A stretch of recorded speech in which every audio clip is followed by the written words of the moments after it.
Bueno, sé que algunos han escrito, han hablado, bueno, más bien escrito sobre el tema del incendio de Notre Dame de París. Yo querría hacer algún aporte con esperanza de que sirva. Pasaron algunos días, ya se apagaron las llamas y yo creo que es tiempo de reflexión. Bueno, ¿qué realmente ocurrió en Notre Dame de París? La versión oficial es que fue un accidente, que no consta que haya sido un atentado. Pero los hechos hablan otro idioma. En 2017, estos son datos del Ministerio del Interior de Francia, hubo 878 atentados contra iglesias y templos cristianos. Repito, 878, y la gran mayoría contra iglesias católicas. En 2018 fueron 1062 los actos vandálicos anticristianos, siempre en Francia. En la semana del incendio de Notre Dame habían incendiado 12 iglesias. Una de ellas, la de Saint-Sulpice, es la segunda mayor en París y le pusieron fuego el domingo 17, una semana antes. En Nîmes, en Notre Dame des Enfants, pintaron una cruz con excrementos humanos, saquearon el altar y el sagrario, robando hostias consagradas que luego fueron encontradas en la basura. En Dijon fue profanada la iglesia de Notre Dame. Atención, siempre de Notre Dame, es decir, Nuestra Señora, derrumbado el sagrario y las sagradas formas tiradas y pisoteadas. En la banlieue, es decir, la periferia de París, fueron también ataques sacrílegos. Y en todo aparece no la espontaneidad, sino una sincronización en todos estos ataques. Esta es la primera observación que nos hace más que sospechar que lo de Notre Dame de París fue un incendio intencional. Otro elemento de fuerte sospecha, al menos para mí, que para muchos creo, por no decir de certeza, fue la reacción de los medios. Por ejemplo, el entrevistador de Fox News, cuando el entrevistado, hablando del incendio, intentó tímidamente avanzar la posible hipótesis que fuera un atentado, de inmediato y pero muy bruscamente, no bruscamente, lo cortó. Y el que hacía la entrevista y diciendo que no era el propósito avanzar sus posiciones.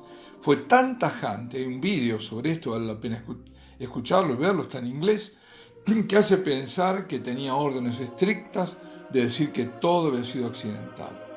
En realidad fue una consigna de los medios, de todos los medios, porque antes de que las autoridades dijeran algo, antes de las investigaciones, ya estaban todos diciendo, eran contestes unánimes, diciendo con la catedral aún en llamas que se trataba de un accidente. Otro tema, las iglesias de Francia pertenecen al Estado, no pertenecen a la Iglesia Católica. La Iglesia tiene el usufructo, la tenencia, digamos, pero no tiene la posesión. Siendo para el Estado Notre Dame, que es la segunda iglesia más visitada de la cristiandad, segunda solo a San Pedro, siendo monumento nacional, ¿por qué no tenía medidas de seguridad, como la tienen los museos, por ejemplo? No tenía detectores de humo, ningún otro dispositivo. ¿Por qué? El templo estaba en restauración y la firma que lleva a cabo los trabajos dijo que no había ningún inflamable. Por tanto, ¿de dónde vino el fuego? El gobierno dice de un cortocircuito. Bueno, es de no creer esto. Ahora pensemos en otro aspecto. Vamos a ver al aspecto religioso. El incendio ocurrió al inicio de la Semana Santa y más aún durante el sacrificio eucarístico en la iglesia más importante, uno de los templos góticos más antiguos, una iglesia que se puede decir emblemática para la cristiandad, para los católicos, además de los más góticos más antiguos, es un esplendor del medioevo, la era de la cristiandad, dedicada además a la Santísima Virgen, como las otras mencionadas. ¿Os acordáis? Decía Notre Dame, la Virgen, la mayor parte bajo la advocación de María. Nada de esto es por casualidad. Primero, porque el punto más alto de la cristiandad se sitúa en la Edad Media, que coincidió con la mayor exaltación a la Madre de Dios, a quien se le dedicó la mayoría de las catedrales e iglesias, es decir, los más bellos templos a Dios.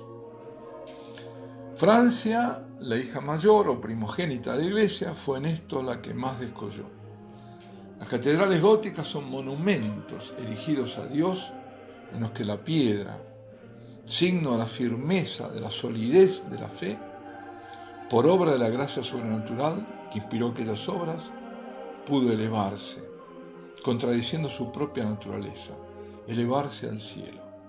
Esos fueron los templos que todos alzaron, porque a todos pertenecía, porque a todos los mancomunaba una misma fe, ricos y pobres, nobles y plebeyos, clérigos y seglares. Es toda una sociedad que hizo las catedrales. Iglesias que necesitaron más de un siglo, a veces más de dos, para terminarse. Esas magníficas, inigualadas iglesias de piedra, rematadas en pináculos, flechas, agujas de campanarios alzadas como una oración perenne, eso fueron. Iglesias en las que en su interior se ilumina la penumbra con los colores de sus vidrieras que se van moviendo durante las horas del día. En ellas todo habla de belleza, por tanto de cielo. Y afuera quedan las gárgolas, los monstruos infernales que son expulsados de la casa de Dios. Esas catedrales son además custodias de apreciadas reliquias, y lo hemos visto en el caso de Notre Dame. Últimamente Notre Dame albergaba, digo últimamente porque antes no era así, una de las mayores reliquias de la iglesia. Antes estaba guardada en la capilla relicario, construida ex profeso por el rey Luis IX, es decir, San Luis, que es la Sainte-Chapelle. La Sainte-Chapelle era la capilla hecha especialmente, una joya, que está ahí, está cerca de Notre Dame, para la santa corona de espinas. El rey había adquirido esa santa corona de espinas a altísimo precio en Tierra Santa, cuando él estuvo en la cruzada, y había ido en procesión, descalzo, solo, con un sayal, en signo exterior y por su santidad también interior de humildad, para que esa corona fuese custodiada en la iglesia para ella erigida. Pues todas esas riquezas, sobre todo de índole espiritual, estaban y están bajo el nombre de María, porque ella es la madre de la iglesia y es quien entabla la batalla definitiva contra Satanás. En ella está el cielo, salvando a las almas contra las llamas, pero las llamas del infierno. Por eso no es casual que el ataque más artero haya sido contra Notre Dame de París y que hoy haya sido el momento de sacrificio de la misa vespertina. Y el Señor lo permitió, porque si no lo hubiera permitido no hubiera ocurrido. No lo ha querido, pero lo permitió, para dejarnos también una enseñanza. Es un signo profético. Es el mismo Señor que nos llama a que veamos los signos. Estad atentos a los signos de los tiempos. Y el incendio de Notre Dame, es un signo. ¿Y qué signo? El Señor permitió que se mostrase en la iglesia de piedra lo que padece la iglesia por él fundada. El incendio al que está sometida. Y fue precisamente durante la Semana Santa, como dejando ver que estamos en la semana de la pasión de la iglesia. Así se exterioriza lo que nuestros ojos no ven, pero Dios sí ve. La iglesia arde. La fe se ha perdido, esto se percibe no solo estadísticamente por la baja concurrencia de fieles a las misas, sino también, esto lo digo con mucho dolor, por la falta de fe, aún de los que participan de los oficios, y la mayor evidencia es ver cómo se trata a la Eucaristía, sin reverencia, con indiferencia, sin señales ni gestos de adoración. Últimamente nos dicen que en algún lugar, de Sudamérica, pero eso lo vemos en tantas partes, un alto prelado no daba la comunión, pero así directamente a los que se arrodillaban. Pero eso no es una noticia, lamentablemente. Y no hay ningún gesto, ni adoración, ni durante, ni después de la comunión sacramental. Sin Garabandal, la Madre de Dios decía que la copa rebosaba, porque cada vez se le daba menos importancia a la Eucaristía. ¿Qué dirá hoy? Y advertía la Santísima Virgen: debéis evitar la ira de Dios. En Akita, en Japón, el 6 de julio del 73, le dice su ángel custodio a Sor Inés Sasagawa. Se lo dice a las 3 de la madrugada, una hora también que llama la atención.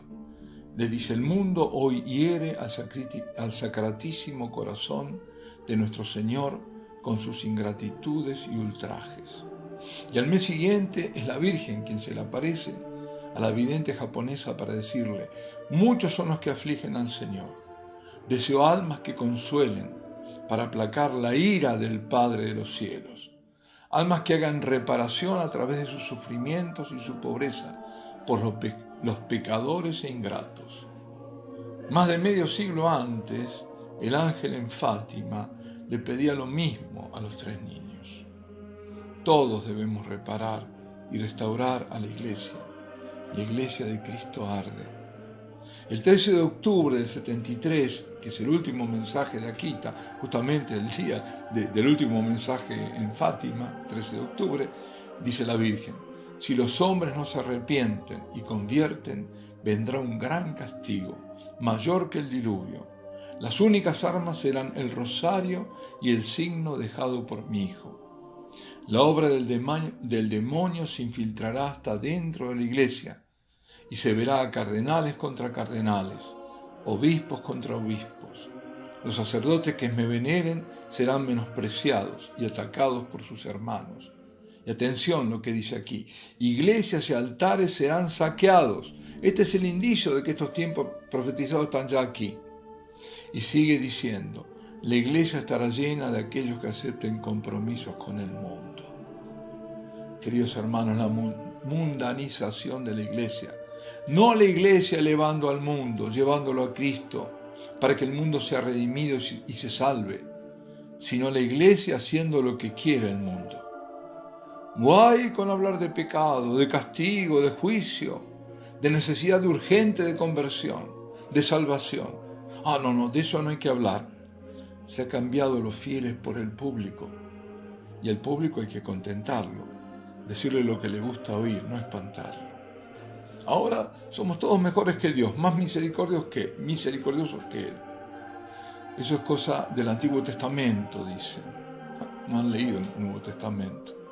Cuando el Señor dice: si no os arrepentís, si no os convertís, todos pereceréis de la misma manera. Lucas 13, capítulo 13, versículos 3 y 5. No han leído Mateo 24, el capítulo 24 de Mateo, el capítulo 13 de Marcos, el capítulo 21 de Lucas, ni la segunda carta a los tesalonicenses, ni el Apocalipsis. ¿Qué hablar? La iglesia en llamas son los pecados al interno de ella, el mal que denunciaba Pablo VI cuando dijo que por alguna grieta ha penetrado el humo de Satanás. Es el demonio contra la Virgen, contra Nuestra Señora. No es un monumento, un patrimonio de la humanidad lo que arde, sino la casa de Dios. La casa de Dios que se ha convertido en museo, no en lugar de plegarias y de adoración. Es la apostasía en la iglesia, y pasa lo que pasó con el templo de Jerusalén. Cuando Israel no reconoció al Hijo de Dios, lo rechazó y le dio muerte, Dios abandonó el Santo de los Santos. Se rasgó el velo del ingreso del Santo de los Santos y no quedó luego piedra sobre piedra. Las llamas oscurecen la belleza de la catedral que la fe había erigido. El humo de Satanás, himno vivo de piedra y de luz en alabanza, único en los anales de la historia de la humanidad, Dios eterno entrando en nuestra historia en la plenitud de los tiempos para redimirnos con el sacrificio de sí mismo en la cruz, es ese templo que arde. Y arde precisamente cuando se está celebrando el sacrificio, la misa. Pero ánimo, porque junto a la iglesia falsa que apostata, que se vuelve complaciente con el mundo, que desprecia e ignora a Cristo, está la otra, la verdadera, hecha de mártires y de héroes. Es la iglesia del sacerdote que celebraba la misa en Notre Dame cuando estalla el incendio y no la suspende, mientras suenan las sirenas de alarma, ni se van los fieles y tienen que ser desalojados. Es la iglesia del padre Fournier, que ingresa entre las llamas y rescata la corona de espinas y el Santísimo. Y solo Él, entre las llamas y el humo, bendice en el medio de la iglesia con el Santísimo para que el Señor proteja aquellos muros y torres, y el Señor se lo concede. Estos también son signos proféticos. Hemos visto una foto muy elocuente, preciosa, en la que aparece la estatua de la Pietà detrás del altar mayor. Allí está la Virgen del Silencio, sosteniendo a su hijo muerto, sosteniendo hoy a la iglesia de su hijo, entre los escombros y cenizas. Allí está la cruz con su radiante luminosidad, porque la victoria era de Cristo. Allí está el altar donde Jesucristo se hace presente en su sacrificio, en su gloria, en la Eucaristía, en cada Eucaristía. Allí estamos nosotros contemplando a la Madre que nos dice: no temáis, yo estoy aquí con mis súplicas y mi protección. Junto a la cruz María con el pequeño resto. Así es ahora, en estos momentos de la pasión de la iglesia, el resto fiel al Señor junto a María.